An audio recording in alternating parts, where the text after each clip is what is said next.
Tayvan lideri Tsai Ing-wen, Çin'in artan baskısını eleştirerek statükonun tek taraflı olarak değiştirilmesini önlemek için elimizden geleni yapacağız dedi. Ulusal bir geçit töreninde konuşan Tsai, Çin'in askeri baskısını kesin şekilde reddettiklerini belirtti.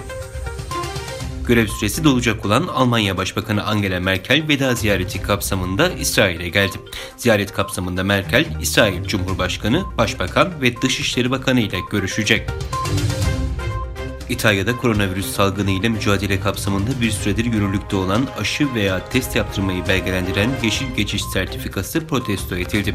Başkent Roma'da Popolo Meydanı'ndaki yaklaşık 10.000 kişinin katıldığı mitingle başlayan gösteriler protestocuların yürüyüşe geçmesiyle boyut değiştirdi.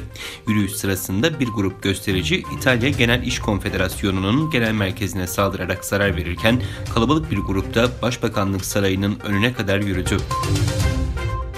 Çin-Tayvan gerilimi Pekin destekli basında yer alan tehdit gibi açıklamalarla yükselmeye devam ediyor. Çin Komünist Partisi'nin güdümündeki devlet medyası ABD'yi hedef alarak 3. Dünya Savaşı uyarısında bulundu ve Tayvan Boğazı'nda bir savaş patlak verdiğinde ilk ortadan kaldırılacaklar ABD askeri personelidir ifadelerine yer verildi.